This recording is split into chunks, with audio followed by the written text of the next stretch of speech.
ಯಾರೂ ನೆನಪಿಡಂಗಿಲ್ಲ. ಎಲ್ಲ ಕೀರ್ತಿ ತಾತ್ಕಾಲಿಕ ಮಾತ್ರ. ಎಲ್ಲ ಮರ್ತು ಬಿಡುತ್ತ ಜಗತ್.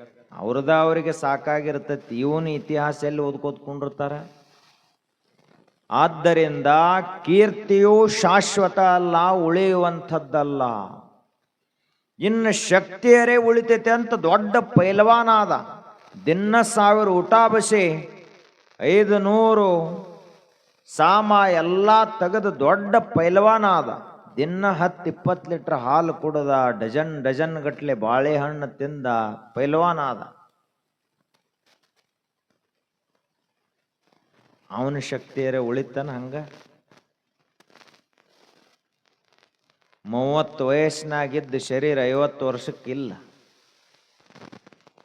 ಮುಂದೆ 60-70 ಆತಂದ್ರೆ ಪೈಲ್ವಾನ್ರ ಗತಿ ಹೇಳಬಾರದು.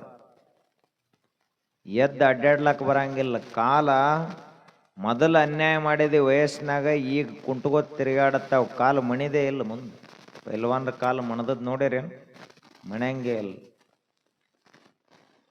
ಆ ಬಳಿಕ ಮೊದಲು ಭಾಳ ತಿಂದದೇ, ಈಗ ನಿನಗೆ ಶುಗರ್ ಬಂದತಿ, ಅನುಭವಿಸತ್ ಹೇಳ್ತೈತಿ ಶರೀರ. ಶಕ್ತಿ ಉಳಿತೈತೆ ಅಂತ ತಿಳ್ಕೊಂಡು ಶಕ್ತಿಯನ್ನ ಗಳಿಸಿದ. ಆ ಶಕ್ತಿ ಇವನ ಕಣ್ಣ ಮುಂದನ ಮರೆಯಾಗಿ ಹೋಯಿತು. ಇವ ಅಶಕ್ತ ಆದ. ಈ ದೇಶದ ಅತಿ ದೊಡ್ಡ ಪೈಲ್ವಾನ್ ಗಾಮ ಒಂದು ಮಾತನ್ನ ಹೇಳ್ತಾನ. ದೊಡ್ಡ ಪೈಲ್ವಾನ್ ಅವೇನ್ ಸಾಮಾನ್ಯ ಪೈಲ್ವಾನ್ ಇರಲಿಲ್ಲ. ಅವ ಹೇಳ್ತಾನ, ಯಾವಾಗ ನೆಲಕ್ಕೆ ಬಿದ್ದಲ್ಲ ಅವಾಗ ಅವ ಹೇಳ್ತಾನ, ನನಗ ಮೊದಲ ಗೊತ್ತಾಗಲಿಲ್ಲ. ಬುದ್ಧಿಯಿಂದ, ಸಹನ ಶಕ್ತಿಯಿಂದ, ತಪಸ್ಸಿನಿಂದ, ಸತ್ಯದಿಂದ ಹೋರಾಟ ಮಾಡ್ಲಾಕ ಬರ್ತೈತಿ. ಅದರಿಂದ ಈ ಸ್ವಾತಂತ್ರ್ಯ ತಗೊಳಕ್ ಬರ್ತೈತಿ ಅಂತ ನನಗೆ ಗೊತ್ತಾಗಲಿಲ್ಲ. ಗೊತ್ತಾಗಲಾರದಕ್ಕೆ ಶಕ್ತಿನ ಎಲ್ಲ ಅಂತ ತಿಳ್ಕೊಂಡು ಇಷ್ಟೆಲ್ಲ ಶರೀರವನ್ನು ಬೆಳೆಸಿನಿ. ಆದರೆ ಇವತ್ತ ನನ್ನ ಕಾಲ್ ನನಗ ಎತ್ತಿಡ್ಲಾಕ ಬರವಲ್ದು, ಅಷ್ಟು ಭಾರ ಆಗ್ಯಾವ. ಅಂದ ಬಳಕ ಎಲ್ಲಿ ಹೋದ ಶಕ್ತಿ? ಉಳಿತಾನೆ? ಭೂಮಿ ಉಳಿಯಲಿಲ್ಲ, ರೊಕ್ಕ ಉಳಿಯಲಿಲ್ಲ, ಕೀರ್ತಿ ಉಳಿಯಲಿಲ್ಲ, ಶಕ್ತಿ ಉಳಿಯಲಿಲ್ಲ, ವಿದ್ಯಾ ಉಳಿಯಲಿಲ್ಲ. ದೊಡ್ಡ ಡಾಕ್ಟರೇಟ್ ಡಿಗ್ರಿ ಪಡೆದಾನ. 70 ವಯಸ್ಸಕ್ಕೆ ಏನೇನು ಡಿಗ್ರಿ ಕಲ್ತಿದ್ದಪ್ಪ ಅಂತ ಕೇಳಿದ್ರ ನನ್ನ ಹೆಸರು ಏನು ಹೇಳ, ಆ ಬಳಕ ಮುಂದಿಂದ ಹೇಳ್ತನತ್ತ. ನಾವು ಏನು ಉಳಿಯಂಗಿಲ್ಲ. ವಿದ್ಯಾ ಬೇಕಾದಷ್ಟು ಕಲೀಲಿ, ಎಲ್ಲ ಮರೆತು ಹೋಗ್ತೈತಿ. ಹಂಗಾದ್ರೆ ಇವೆಲ್ಲ ಉಳಿಲಾರದ ವಸ್ತುಗಳ ಹಿಂದೆ ನಾವು ಬೆನ್ನು ಹತ್ತಿ ಹೊಂಟದಿವೆ ಹೊರತು ಉಳಿಯುವ ವಸ್ತುವಿನ ಕಡೆ ನಮ್ಮ ಲಕ್ಷ್ಯ ಇಲ್ಲ. ಇನ್ನು ತಾಯಂದಿರವರು ಇದೆಲ್ಲ ಹೋದ್ರು ಹೋಗ್ಲಿ, ಬಂಗಾರಕ್ಕೆ ಏನಾಗಂಗಿಲ್ಲ. ತಾವ್ರು ಬಂಗಾರ ಹಿಂಗ ಇರ್ತೈತಿ, ಅದರ ರೇಟಿನ ಹೆಚ್ಚಾಕತಿ ಹೊರತು ಕಡಿಮೆ ಆಗಂಗಿಲ್ಲ ಅಂತ ತಾಯಂದಿರು. ಬಂಗಾರನು ಗುಡ್ಡದಾಗ ಸಿಕ್ಕತಿ ಅನ್ನೋದು ಮರಿಬೇಡ್ರಿ. ಕಲ್ಲ ಅದು, ಕಲ್ಲು ಬಿಟ್ಟು ಏನೈತಿ ಬಂಗಾರದೊಳಗ? ಹೊಳೆಯುವಂಥ ಕಲ್ಲಿಗೆ ವಜ್ರ ಅಂತ ಕರೆದ್ರು, ಜಂಗ ಹತ್ಲಾರದ ಕಲ್ಲಿಗೆ ಬಂಗಾರ ಅಂತ ಕರೆದ್ರು. ಎಲ್ಲ ಕಲ್ಲವು. ಒಂದ ಗುಡ್ಡದಾಗ ಕಬ್ಬಿಣನೂ ಇರ್ತೈತಿ, ಬೆಳ್ಳಿ ಇರ್ತೈತಿ, ತಾಮ್ರ ಇರ್ತೈತಿ, ಸೀಸ ಇರ್ತೈತಿ. ಒಂದ ಗುಡ್ಡದಾಗನೇ ಇವೆಲ್ಲ ಇರ್ತಾವ, ಒಂದ ಮಣ್ಣಿನೊಳಗ ಎಲ್ಲ ಇರ್ತಾವ. ಅಂದ ಬಳಕ ಇವು ಹೆಂಗ ನಮ್ಮ ಕಾಯಮ್ಮಾಗಿ ಉಳಿಯುವಂಥ ಬೆಲೆ ಬಾಳುವ ವಸ್ತು ಇವು? ಎಷ್ಟು ನಾವೆಲ್ಲ ದಡ್ರದೀವಿ. ಕಲ್ಲು ಕಟ್ಕೊಂಡ್ ತಿರುಗಾಡ್ಲತ್ತಿದೀವಿ ಕೊಳ್ಳಾಗ. ಬಂಗಾರ ಅಂದ್ರೆ ಏನದ? ಕಲ್ಲ. ಇಂದು ಹೋಗಿ ವಿಚಾರ ಮಾಡ್ರಿ, ನಿಮ್ಮವೆಲ್ಲ ಉಂಗುರ, ಒಳ್ಳನ್ ಸರ, ಏನೇನು ಬಂಗಾರದು ತಂದಿರ್ಲಿ ಅವೆಲ್ಲ ಮುಂದಿಡುದು ಧ್ಯಾನ ಅದರದ ಮಾಡೋದು. ಇವತ್ತು ಇಟ್ಟು ವಿಚಾರ ಮಾಡೋದು, ಇದು ಏನಪ್ಪ, ಇದಕ್ಕೇನಂತ ಕರೀತಾರೆ, ಎಲ್ಲಿಂದ ಬತ್ತಿದು, ಇದರ ಮೂಲ ಯಾವುದು? ಇದರ ಮೂಲ ಯಾವುದು? ಅದಿರು. ಅದಿರಂದ್ರೆ ಏನು? ಘರ್ಷಣ ಅಂತ ಕಲ್ಲದು. ಆ ಕಲ್ಲು ಓದ ಭಟ್ಟಿ ಒಳಗೆ ಹಾಕಿ ಉಷ್ಣತೆಯನ್ನು ಕೊಟ್ಟು ಕಾಯಿಸಿ ಸೋಸಿ ಅದರೊಳಗಿನ ಮಣ್ಣ ಕಲ್ಲ ಎಲ್ಲ ತೆಗೆದ ಯಾವುದು ಗಟ್ಟಿಯಾಗಿ ಉಳಿತೈತ್ಲ ಅಂಥ ಕಲ್ಲದು. ಅದೇನು ಬೇರೆ ಇರ್ತೈತೇನು?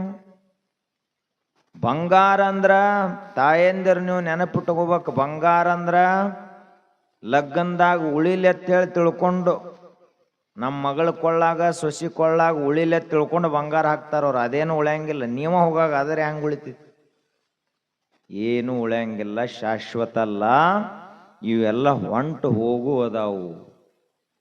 ಹಾಗಾದ್ರ ಉಳಿಯುವುದರೇ ಯಾವುದಿಲ್ಲಿ? ಏನರೇ ಗಳಿಸ್ಬೇಕು ನಾವು ಅಂತ ವಿಚಾರ ಮಾಡಿದ್ರ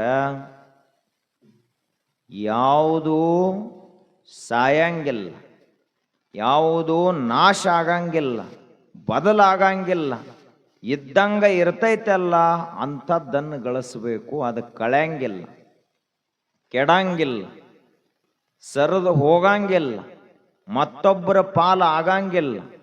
ಅದನ್ನು ಯಾವನೂ ಕಳ್ತನ ಮಾಡ್ಲಿಕ್ಕಾಗುವುದಿಲ್ಲ, ಯಾವನೂ ಅದರ ಬೆಲೆ ಕಟ್ಲಾಕ ಸಾಧ್ಯ ಇಲ್ಲ. ಅಂತಹ ವಸ್ತುವನ್ನು ನಾವು ಗಳಿಸಬೇಕು. ಅದು ಯಾವುದು ಅಂದ್ರ ಶುದ್ಧವಾದ ಆತ್ಮಜ್ಞಾನವೇ ಈ ಜಗತ್ತಿನ ಅಮೂಲ್ಯವಾದ ಸಂಪತ್ತು, ಮತ್ಯಾವುದೂ ಅಲ್ಲ.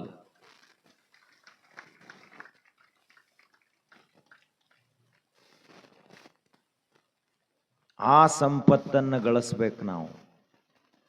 ಆದ್ರೆ ಗಳಿಸಿದೀವೇನಿಗೆ ಎಲ್ಲರೂ ಇದನ್ನು ಇವತ್ತಿಂದ ದಾನ ಮಾಡತ್ ನಾವೇನು ಹೇಳ್ತಾ ಇಲ್ಲ. ಇರ್ಲಿ, ಮನ್ಯಾಗ ರೊಕ್ಕ ಇರ್ಲಿ, ಬಂಗಾರ ಇರ್ಲಿ, ಬೆಳ್ಳಿರ್ಲಿ, ಹೊಲ ಆಸ್ತಿ ಪಾಸ್ತಿ ವಿದ್ಯಾ ಎಲ್ಲ ಇರ್ಲಿ. ಆದ್ರ ಇದರದ್ದು ಪರಿಮಿತಿ ಇತಿಮಿತಿ ಎಷ್ಟೈತೆ ಅಂತ ಗೊತ್ತಿರ್ಬೇಕು. ಒಂದು ಕಾಗೆದ ಅಂದ್ರ ಅದು ಎಷ್ಟು ಬೇಕಾದಷ್ಟು ಎತ್ತರಕ್ಕೆ ಹಾರಂಗಿಲ್ಲ. ಕಾಗೆ ಅದರದ್ದೇ ಒಂದು ಇತಿಮಿತಿ ಅದ, ಅಷ್ಟ ಎತ್ತರಕ್ಕೆ ಹಾರೋದದು. ಒಂದು ಗುಬ್ಬೆದ ಅಂದ್ರ ಆಕಾಶ ಬಾಳ ದೊಡ್ಡದೈತೆ ಅಂತ ಗುಬ್ಬೆ ಆಕಾಶದಷ್ಟು ಎತ್ತರ ಹಾರಂಗಿಲ್ಲ, ಅದರದ್ದೇ ಆದ ಇತಿಮಿತಿಗಳದಾವು. ಒಂದು ಗರುಡ ಅದ ಅಂದ್ರೂ ಕೂಡ ಅದು ಇಂತಿಷ್ಟು ಎತ್ತರದವರೆಗೆ ಮಾತ್ರ ಹಾರ್ತದ, ಅದರ ಮುಂದೆ ಹಾರ್ಲಾಕ ಬರಂಗಿಲ್ಲ ಅದಕ್ಕೆ.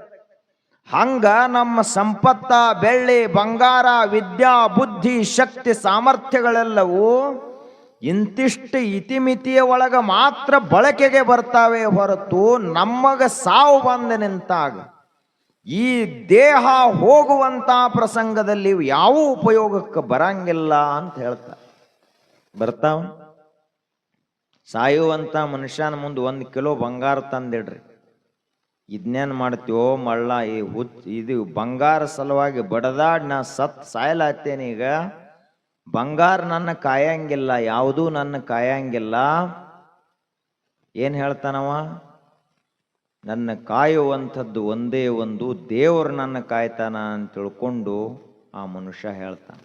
ತಿಳಿದವಿದ್ದ ಅಂದ್ರ, ತಿಳಿಲಾರದ ಅಜ್ಜ ಇದ್ದ ಅಂದ್ರ ಮತ್ತ ಆ ಹೊಲದ ಉತ್ತಾರ ಮೇಲೆ ಇನ್ನೊಂದು ಸಹಿ ಉಳ್ದೈತಿ, FD ಮೇಲೆ ಇನ್ನೊಂದು ಸಹಿ ಉಳ್ದೈತಿ, ಮೊಮ್ಮಕ್ಕಳ ಹೆಸರಲ್ಲಿ ಈ ಆಸ್ತಿ ಬರಿಬೇಕಾಗೈತಿ. ಹಿಂಗ ಬಡಬಡಸ್ಕೋತ್ ಸತ್ತು ಹೊಕ್ಕವು ಮುತ್ಯಗಳು ಆಯಿಗಳು. ಆದ್ದರಿಂದ ಯಾವುದು ಉಳಿತೈತೆ ಅದನ್ನು ಗಳಿಸಬೇಕು, ಯಾವುದು ಕಳೆದು ಹೋಗ್ತೈತೆ ಅದನ್ನು ಗಳಿಸಬಾರದು. ಶಾಣ್ಯರ ಲಕ್ಷಣ ಇದು. ಹಿಂದ ಸಾಮಾನ್ಯ ಶಕ ಪೂರ್ವದಲ್ಲಿ ಗ್ರೀಕ್ ದೇಶದಲ್ಲಿ ಒಬ್ಬ ದೊಡ್ಡ ಮಹಾರಾಜ ಇದ್ದ, ಬಹಳ ಮಹತ್ವಾಕಾಂಕ್ಷಿ.